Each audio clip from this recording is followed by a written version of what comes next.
नमस्ते दोस्तों, स्वागत है आपका हमारे यूट्यूब चैनल टेक राइट पे। आज के इस एपिसोड में हम बात करेंगे कुकटॉप और हॉब के बारे में और जानेंगे कि how you can select the best cooktop और hob for your kitchen applications. आज के इस एपिसोड में हम ये भी देखेंगे कि कुकटॉप और हॉब कैसे काम करता है और किस प्रकार से आपको उसका मेंटेनेंस रखना है।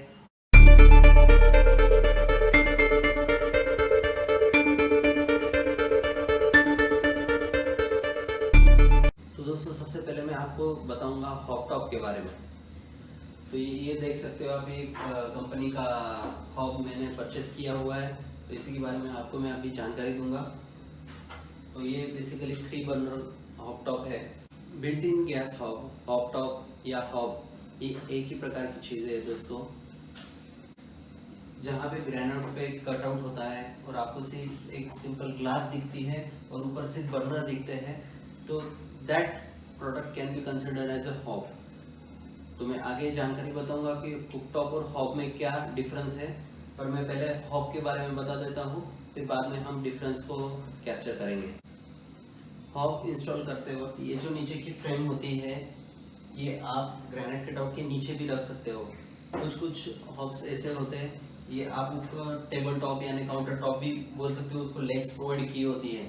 कुछ हॉब टॉप ऐसे होते हैं, वो उसको लेग्स नहीं होते हैं और वो आप ग्रेनाइट कटआउट दे के ही आपको अंदर इंस्टॉल करनी होती है। तो दोस्तों, जैसा कि मैंने बताया, जो डोमेस्टिक गैस स्टोव्स है वो 2 कैटेगरी में पाए जाते हैं। फर्स्ट है बिल्ट इन गैस हॉब, या जिसे हॉब टॉप बोलते हैं या हॉब भी बोला जाता है, और दूसरी है इंडियन कुकटॉप। दोस्तों, मार्केट में कई प्रकार के जो हॉब्स अवेलेबल होते हैं साइज़ के अनुसार, 3 बर्नर, 4 बर्नर कॉन्फ़िगरेशन के साथ। साइज़ में अगर देखोगे तो 60 सेंटीमीटर, 65 सेंटीमीटर जो विड्थ होती है, 70 सेंटीमीटर, 75, 80। तो इस हिसाब से आप आपके एप्लीकेशन के अनुसार आप हॉब्स खरीद सकते हो। दोस्तों, जैसा कि आप देख सकते हो, ये एक लोकल प्रोडक्ट है जो मैंने मार्केट से ख़रीदा हुआ है आपको दिखाने के लिए, just to show the difference between the hob and top. तो ये यहाँ पे फ्रंट लोडेड, जैसा कि मैंने कहा, फ्रंट लोडेड वॉल्स के साथ, कंट्रोल के साथ ये प्रोडक्ट आते हैं। सर्टिफाइड प्रोडक्ट है, ये फ्रंट कंट्रोल के साथ है कुकटॉप। ये 3 बर्नर का कॉन्फ़िगरेशन है, स्मॉल, मीडियम और जंबो या बिग हम उसे कह सकते हैं। ये बर्नर्स अवेलेबल है इसमें। इसकी साइज़ भी लगभग 75 सेंटीमीटर के आसपास है जो विड्थ है। आप इसे टेबल या जो काउंटर टॉप हम इसे कहते हैं, इस पर ईजिली इंस्टॉल कर सकते हैं। यहाँ पे ग्रेनाइट कटआउट की ज़रूरत नहीं होती है। हालांकि ये सभी चीज़ आप सबको मालूम है, बट इतना ध्यान में रख लीजिएगा कि इसको बिल्ट इन गैस हॉब की तरह हम यूज़ नहीं कर सकते, क्योंकि इसका कंबशन, जैसा कि मैंने कहा कि ये नीचे से होता है, उसको एयर का प्रोविज़न बहुत ज़रूरी है, ऑक्सीजन मिलना बहुत ज़रूरी है, क्योंकि आपको मालूम होगा कि कंबशन के लिए ऑक्सीजन का जो क्वांटिटी है वो दैट इज़ वेरी इंपॉर्टेंट। दोस्तों, मैंने परचेस किया है फेबर कंपनी का नेक्सस 3 बर्नर कुकटॉप, जिसका विड्थ है 80 सेंटीमीटर। मार्केट में कई प्रकार के ऐसे हॉब अवेलेबल होते हैं, 65 सेंटीमीटर, 75 सेंटीमीटर, 80 और 90 सेंटीमीटर में, और कॉन्फ़िगरेशन में भी डिफरेंट होते हैं, लाइक 2 बर्नर, 3 बर्नर, 4 बर्नर। हालांकि हॉब्स में 2 बर्नर काफ़ी कम होते हैं, लोग प्रेफर करते हैं 3 बर्नर और 4 बर्नर के लिए ही। तो दोस्तों, मैं हॉब के बारे में आपको बता देता हूँ। एयर और एलपीजी का जो गैस का मिक्सचर होना है, जहाँ से कंबशन शुरू होता है, वो होता है इसी एरिया में, यानी बर्नर का जो निचला हिस्सा है। मैं ये बर्नर आपको रिमूव करके बता देता हूँ एग्जैक्टली कंबशन कहाँ से शुरू होता है। सबसे प्राइम डिफरेंस है, यहाँ पे आप बर्नर देखोगे तो बर्नर की ये जो एक हिस्सा है वो एक यहाँ पे फिट होगा, और जो दूसरा हिस्सा है यहाँ पे फिट होता है। तो यहाँ पे एक कटआउट दिया हुआ है, अगर आप देख सकते हो यहाँ पे एक कटआउट दिख रहा है। तो यहाँ से जब एलपीजी का जो यहाँ पे आप देख सकते हो, यहाँ पे एक इंजेक्टर है, तो यहीं से गैस आती है और यहाँ पे ऊपर के ऊपरी हिस्से पे एयर के साथ उसका, बेसिकली आप अगर देखोगे हॉब, इसके बर्नर्स अगर आप देखोगे तो ये काफ़ी डिफरेंट है। As compare to our cooktop. तो इसके फ्लेम के बारे में मैं आपको सबसे पहले जानकारी दे देता हूँ कि आप इसकी फ्लेम देखोगे, ये ऑटो इग्निशन मॉडल है। यहाँ पे आप स्पार्क ये स्पार्क प्लग है, यहाँ पे आप देख सकते हो। ये ऑटो इग्नाइट करता है, जिसमें लाइटर की ज़रूरत नहीं होती। ऐसा नहीं कि आप बिना लाइटर के इसको चला नहीं सकते, चला सकते हो, बट इसकी ज़रूरत ही नहीं पड़ती क्योंकि ये ऑटो इग्निशन मॉडल है। और यहाँ पे नीचे उसके बैटरी दी हुई है, मैं आपको वो भी दिखा देता हूँ।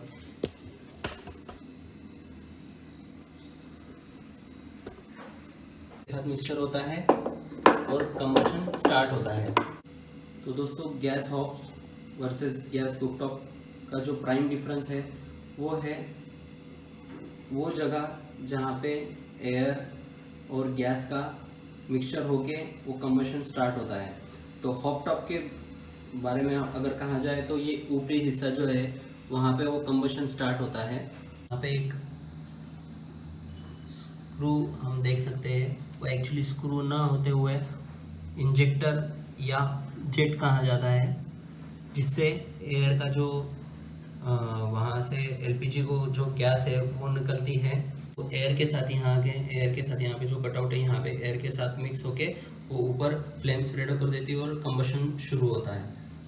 दोस्तों, फ्लेम परफॉर्मेंस की अगर बात करें तो कुकटॉप की जो फ्लेम है वो भी एज़ कम्पेयर टू हॉब उतनी ही होती है, ज़्यादा डिफरेंसेस नहीं होता है।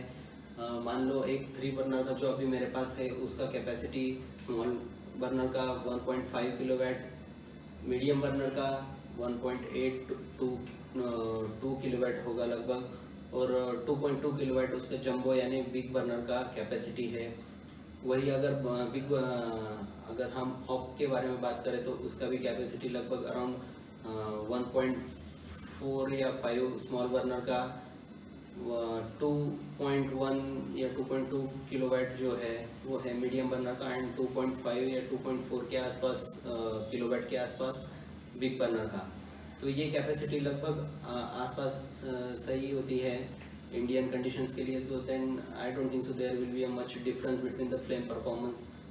तो दोस्तों, जो कुकटॉप और हॉब का जो मैं डिफरेंस बता रहा था कि जो प्राइम डिफरेंस है जो उनका एयर और गैस का जो मिक्सचर होता है, वो कुकटॉप के केस में यहाँ ये जो मिक्सिंग ट्यूब इसे हम कहते हैं, ये यहाँ पे एयर और गैस का मिश्रण होता है। तो इसलिए जो कुकटॉप की जो फ्रेम होती है ये नीचे से ओपन होती है ताकि उसको प्रॉपर एयर मिल सके, यानी ऑक्सीजन मिल सके, जहाँ से कंबशन सही से हो सके।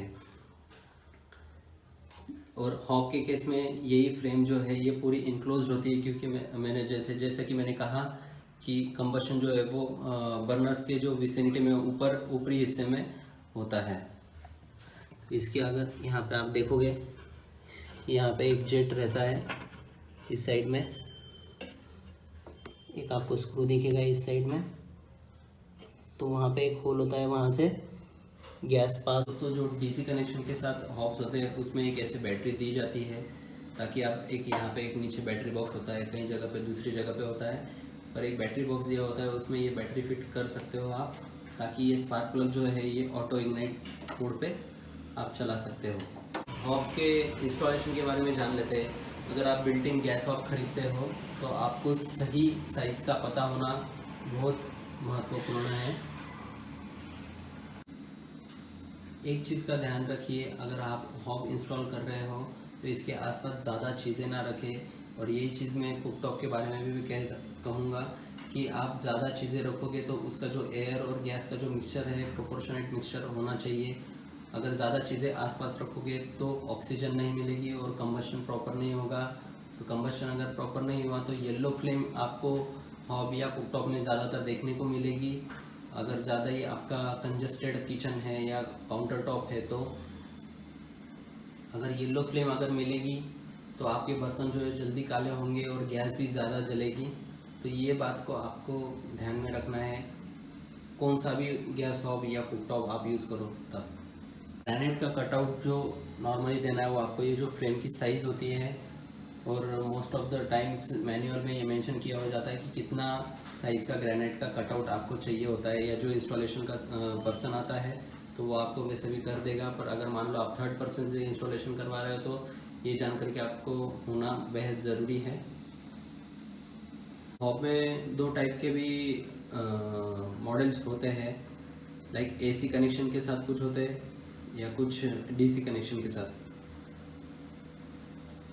दोस्तों, सेकंड डिफरेंस जो है कुकटॉप और हॉब के बारे में अगर मैं बताना चाहूँ तो कुकटॉप में जो है जो फ्रंट लोडेड जो कंट्रोल्स होते हैं, यानी जो नॉब्स रहेंगे कंट्रोल करने के लिए वो फ्रंट साइड में होते हैं, और हॉब्स में टॉप लोडेड होते हैं। हालांकि कुछ नई टेक्नोलॉजीज आई हुई है मार्केट में जिसमें कुकटॉप में भी ऊपर कंट्रोल्स दिए हुए हैं, बट IS 4246 ये जो स्टैंडर्ड BIS लेके आया है उसमें कहीं पे भी अभी मेंशन ऐसा किया हुआ नहीं है, तो इसलिए manufacturers are bit skeptical to use the right valves. तो जो इंडियन वॉल्व्स जो कुकटॉप में यूज होती है उसी का जिक्र ज़्यादातर स्टैंडर्ड में किया हुआ है, तो उसमें ज़्यादातर मैन्युफैक्चरर्स फ्रंट लोडेड जो कुकटॉप है वैसे ही बना रहे हैं, और हॉब्स में जो है टॉप लोडेड जो उनकी जो वॉल्व्स होती है वो इम्पोर्टेड वॉल्व्स होती है। अभी ज़्यादातर यहाँ पे इतनी कैपेबिलिटी बिल्टअप नहीं हुई है इंडिया में, तो ये जो वॉल्व्स है ज़्यादातर यूरोपियन कंट्रीज से या चाइनीज़ कंट्रीज से आती है, तो ये हमें अलाउ करता है हॉब्स में कि कंट्रोल्स आप ऊपर दे सकें। अगर हम एस्थेटिक्स की बात करें तो हॉब्स जो है एस्थेटिक में उनके जो बर्नर्स होते हैं, उनकी जो ग्रिड्स या पैन सपोर्ट हम जिसे कहते हैं, या जो डिज़ाइन होती है हॉब्स की वो काफ़ी डिफरेंट होती है, तो aesthetic definitely it is superior as compare to cooktop. Cost की अगर हम बात करें तो डेफिनेटली हॉब्स या बिल्ट इन गैस हॉब्स जो है वो कंपैरेटिवली उनकी प्राइस हायर होती है। कुकटॉप ये काफ़ी उसके कंपैरिजन में, हॉब्स के कंपैरिजन में सस्ते होते हैं। सर्विसबिलिटी की बात अगर हम करेंगे तो काफ़ी डिफरेंट मैन्युफैक्चरर्स जो इंडिया में अवेलेबल है वो different kind of burners use करते हैं जो यूरोप से या चाइना से आते हैं, या वॉल्व्स जो है उनके वो डिफरेंट कंट्रीज से आते हैं, तो ये काफ़ी डिले हो सकता है आपको स्पेयर पार्ट मिलने के लिए। और अगर हम कुकटॉप की बात करेंगे तो कुकटॉप की जो भी पार्ट्स है आपको नुक्कड़ नुक्कड़ पे कहीं पे भी जो गैस की जो दुकानें होती है, शॉप्स होती है, वहाँ पे आपको इसके पार्ट्स मिल जाएंगे। Valves, burners, grids, SS plates या ड्रिप ट्रेज जितने भी पार्ट्स हैं वो इजीली अवेलेबल हो जाते हैं मार्केट में, तो काफ़ी दिक्कत नहीं आएगी आपको कुकटॉप के बारे में। बट हॉब के बारे में डेफिनेटली आपको जो जेन्युइन पार्ट्स रहेंगे वही आपको लेना पड़ेगा, क्योंकि ऐसा edge to edge replacement market में अवेलेबल नहीं होता। दोस्तों, कुकटॉप की जो स्पेयर पार्ट होते हैं ये काफ़ी इजीली आपको कहीं भी मार्केट में मिल जाएंगे। जैसा कि मैंने कहा यहाँ पे ये नोज़ल है, मिक्सिंग ट्यूब है, यहाँ पे वॉल्व्स वैसे ज़्यादातर ख़राब होती नहीं है, पर जैसे भी कुछ जो भी कुछ स्पेयर पार्ट की आपको ज़रूरत पड़े वो आप इजीली अवेल कर सकते हो मार्केट से। हालांकि हॉब के केस में आप ये नहीं इजीली होगा, आपको कंपनी के जो एग्जीक्यूटिव उनको कॉल करके ही आपको स्पेयर पार्ट मंगाना पड़ेगा, क्योंकि कुछ पार्ट ऐसे एक्सक्लूसिव होते हैं जिसका मैन्युफैक्चरिंग इंडिया में नहीं होता है, वो यूरोपियन या चाइनीज़ कंट्री से आता है मटेरियल, तो उस पर आपको मोस्टली डिपेंडेंट रहना पड़ेगा। अगर मैं हॉब के मेंटेनेंस के बारे में बात करूँ तो रेगुलरली आपको ये SS प्लेट जो होती है कंटिन्यूसली यूज़ करके जो मिल्क या जो भी स्पाइसेस या ऑयल ड्रिप होता है यहाँ पे, तो उससे ब्लैक हो जाता है ये हीट की वजह से। तो ये SS प्लेट आप कौन सा भी लिक्विड मार्केट में मिलता है वैसे क्लीन करने के लिए आप डायरेक्टली उसको डिटर्जेंट से भी धो सकते हो। SS होता है ये, तो ज़्यादातर ऐसे कोई प्रॉब्लम आती नहीं है, आप SS से धो सकते हो। बट इतना ध्यान में रखना है यहाँ पे शार्प एजेस होती है प्लेट पे, तो सफाई करते वक्त इस चीज़ का ध्यान रखना है। कुछ मैन्युफैक्चरर्स जेट या इसको क्लीन करने के लिए कभी कभी ब्रश या साथ में पिन भी देते हैं। उस पिन से आप ये जो पोर्स होते हैं बर्नर्स के यहाँ पे, जिससे फ्लेम स्प्रेडर के ऊपर आप ये होल्स देख सकते हो जहाँ से कंबशन की जो फ्लेम होती है वो आती है, तो इसको क्लीन करने के लिए पिन्स भी देते हैं। तो अपने घर पे भी कुछ पिन्स होती है, तो वो पिन्स डाल के आप इसके अंदर अगर कुछ पार्टिकल्स जम जाए, कभी कभी येलो फ्लेम अगर आप ऑब्जर्व करो तो एक बार इसे साफ़ ज़रूर कर लेना, या ब्रश से भी साफ़ कर सकते हो, जो टूथ ब्रश होता है उससे भी आप इसे क्लीन कर सकते हो और धो सकते हो आप इसको। तो आप जब बर्नर्स को क्लीन करेंगे तो ये इनर रिंग जो है ये साफ़ करना ना भूलें, यहाँ पे इंसेक्ट्स वगैरह जाने के चांसेस बहुत ज़्यादा होते हैं। और जब आप बर्नर क्लीन करोगे तब ये जो फ्लेम स्प्रेडर होता है इसके अंदर मिल्क या स्पाइसेस या कोई ऑयल वगैरह ड्रिप होके वहाँ पे जाने के चांसेस होते हैं, तो ये भी क्लीन करना बहुत ज़रूरी है। आप इसको सिंपली वॉश कर सकते हैं। सेम चीज़ इस केस में भी यहाँ का जो आप एरिया देख सकते हो, यहाँ पे कभी कभी इंसेक्ट चले जाते हैं तो प्रॉपर कंबशन हो नहीं पाता, तो वो आपको, आप यहाँ पे अगर देख सकते हो यहाँ पे कुछ इंसेक्ट्स भी हैं, तो वो आपको क्लीन करने हैं रेगुलर बेसिस पे। अगर बर्नर सही तरीके से उसी पोजीशन पे उसको असेंबल नहीं किया गया आफ्टर क्लीनिंग, तो उसका रैंडम बिहेवियर आपको देखने मिलेगा। तो ये चीज़ आपको ध्यान में रखनी है कि बर्नर जैसा है उसको वैसे ही रखे, गलत तरीके से ना रखे, नहीं तो मैं उसका आपको इम्पैक्ट बताता हूँ कि कैसे हो सकता है। दोस्तों, इस जो पोजीशन को है मैं अभी डिसअसेंबल करूँगा और गलत तरीके से बैठाऊँगा, तो मैं आपको समझा देता हूँ कि क्या exactly safety point of view आपके लिए कितना गलत साबित हो सकता है वो अगर प्रॉपर असेंबली नहीं होती है बर्नर्स की। तो अभी ये गर्म है तो इसलिए मैं वो इस्तेमाल कर रहा हूँ।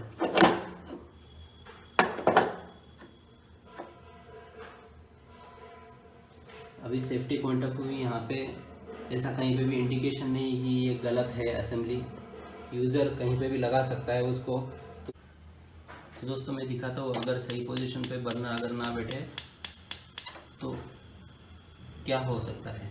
अभी ये बर्नर सही पोजीशन पे बैठा है। यहाँ पे जो कटआउट आपको दिख रहा है इस साइड में, अगर लेफ्ट साइड में आप देखोगे तो यहाँ पे कटआउट है जहाँ पे एयर आने के जो पाथ दिया हुआ है वो रुका हुआ नहीं है, और यहाँ पे एक साइड में ये क्लोज है, एक साइड से ओपन दूसरे साइड से क्लोज है।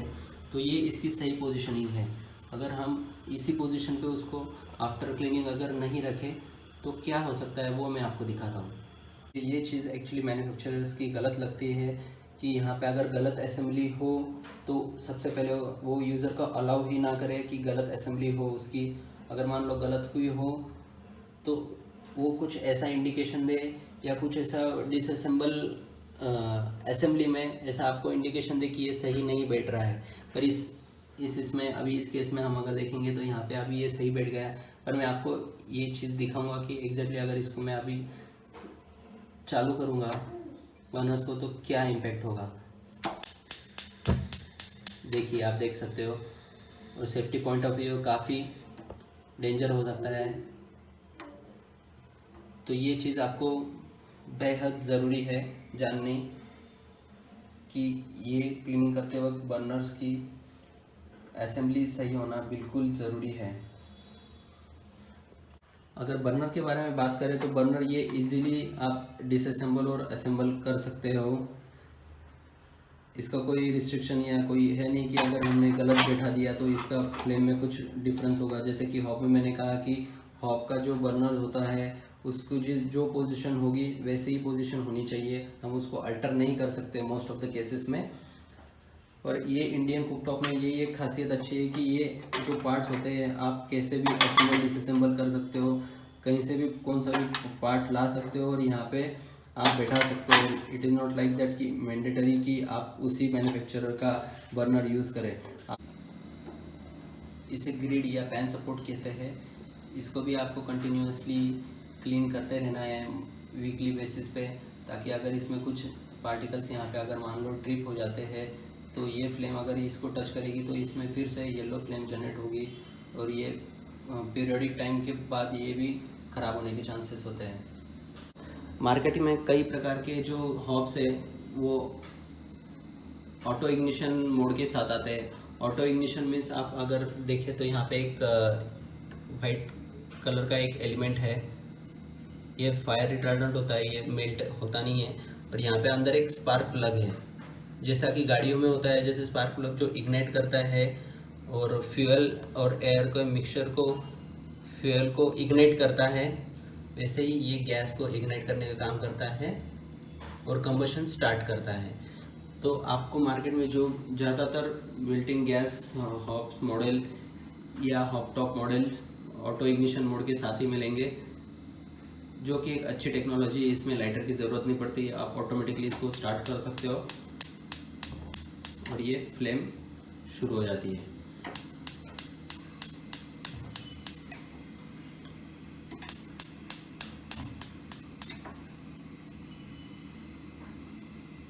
इसमें आप देखोगे ये जो फ्लेम है ये डोमेस्टिक जो गैस स्टोव्स होते हैं उसके कंपैरिजन में काफ़ी अलग परफॉर्मेंस है ये बर्नर्स की। आप अगर फ्लेम देखोगे तो एक इस 3D फ्लेम टेक्नोलॉजी जो इन्होंने क्लेम किया है फेबर ने इनके नेक्सस मॉडल में, वो ये टेक्नोलॉजी है। उसका जो बर्नर का ऊपर का जो ऊपरी हिस्सा है जिसे फ्लेम स्प्रेडर बोलते हैं, इसे फ्लेम स्प्रेडर बोलते हैं, तो इसमें एक अलग तरह का कंस्ट्रक्शन है जिसे 3D फ्लेम टेक्नोलॉजी कहा जाता है। ग्रिड भी कास्ट आयरन की है।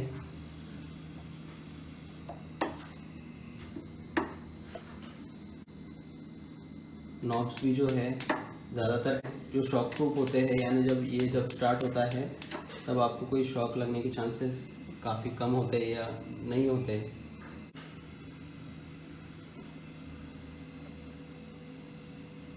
इसके मेंटेनेंस के बारे में अगर मैं बात करूँ तो जैसा कि मैंने यहाँ पे कहा कि कुछ मैन्युफैक्चरर स्पिन्स साथ में देते हैं, तो इसको भी आप वैसे ही मेंटेन रखें जैसा कि हॉब के बारे में मैंने जैसे कहा, इसको भी आप क्लीन कर सकते हैं। बट कुछ एनामल्ड कोटिंग होते हैं तो इसकी कोटिंग निकलने के चांसेस ज़्यादा होते हैं, तो आपको इंश्योर करना है कि ज़्यादा एसिडिक कंटेंट वाले जो केमिकल्स होते हैं उससे आपको नहीं धोना है। उसको सिंपली वॉश करके आप उसको क्लीन कर सकते हो। हॉब में दिक्कतें आती है कि फ्लेम सही नहीं चल रही है, हाई जो पोजीशन होती है वहाँ पे या सिम पे या बुझ ही जा रहा है ऐसा कुछ, अगर तो उसके लिए मैं एक आपको सलाह दे सकता हूँ। तो मैन्युफैक्चरिंग के टाइम ऐसा कभी कभी हो सकता है कि आपको ऐसा प्रोडक्ट मिले जहाँ पे एक्चुअल जो प्रोडक्ट है वो लो फ्लेम के साथ ही, मीन्स अगर ये अभी मैंने हाई फ्लेम पे चलाया है पर जो प्रोडक्ट है उसकी डिज़ायर्ड हाई वैल्यू जो है वो नहीं दे पाती। अगर सिम और हाई में अगर आप डिफ्रेंशिएट ही नहीं कर पा रहे हो तो कहीं पे ना कहीं गैस और एयर का प्रोपोर्शन प्रॉपर नहीं हो रहा है। तो इसके लिए मैं आपको एक सोल्यूशन दूंगा कि आप ये जो नॉब है, तो दोस्तों उसके लिए सोल्यूशन ये है कि आप इस नॉब को निकालें। इस नॉब को निकालने के बाद आपको एक यहाँ पे वॉल्व का स्पिंडल दिखेगा, ये एक्चुअली वॉल्व है जो अलाउ करता है गैस को पास होने के लिए पर्टिकुलर फ्लेम के लिए, यानी यहाँ पे हाई सिम यानी हाई फ्लेम, और ये यहाँ पे हाई फ्लेम, यहाँ पे धीरे धीरे सिम होते जाएगा और ये एकदम कम गैस फ्लो अलाउ करेगा बर्नर्स को। तो यहाँ पे आप देख सकते हो अगर स्पिंडल के नीचे यहाँ पे एक नट दिया हुआ है, तो दोस्तों अगर इस नट को आप देखोगे तो उसे थोड़ा आप एडजस्ट कर सकते हो, और एडजस्ट करने के बाद इमीडिएटली आप फ्लो का जो प्रोपोर्शन है यहाँ पे सही हो रहा है नहीं हो रहा है तो वो आप इंश्योर कर सकते हो। बट इस चीज़ को करने से पहले आपको बहुत ही सावधानी से करना पड़ेगा ये चीज़, क्योंकि अगर सही से मान लो आ रही है हाई फ्लेम तो उसको टच करने की ज़रूरत नहीं है, और अगर आपको लगे ऐसा कि आपका फ्लेम सही परफॉर्मेंस नहीं दे पा रही तो उसी केस में आपको ये थोड़ा सा श्योरिटी लेना है, पर उसको ज़्यादा टाइट या ज़्यादा लूज ना रखे, ये चीज़ का ध्यान रखना है आपको। ये है स्क्रू। तो दोस्तों हॉब में जो ग्लास यूज़ की जाती है वो है टेम्पर्ड या टफन ग्लास जिसे कहा जाता है। इसकी मैन्युफैक्चरिंग काफ़ी डिफ़िकल्ट होती है, बहुत ही फ्यू मैन्युफैक्चरर्स है जो यहाँ पे इसका प्रोडक्शन करते हैं। ज़्यादातर जो ग्लासेस है वो चाइना से ही आती है, तो इसमें भी कुछ मैन्युफैक्चरर्स अगर इस चीज़ का ध्यान रखें कि ज़्यादा से ज़्यादा मेड इन इंडिया ग्लासेस का अगर इस्तेमाल करेंगे तो हमें ये आत्मनिर्भर बनाने में मदद कर सकता है।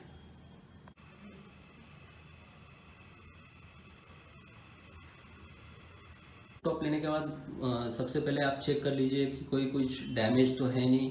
ये जो स्क्रू है ये यहाँ पे ये जो लगे हुए हैं मिक्सिंग ट्यूब को, ये तो डिसअसेंबल्ड कंडीशन में या लूज कंडीशन में तो नहीं है, क्योंकि ये बहुत ज़रूरी होता है।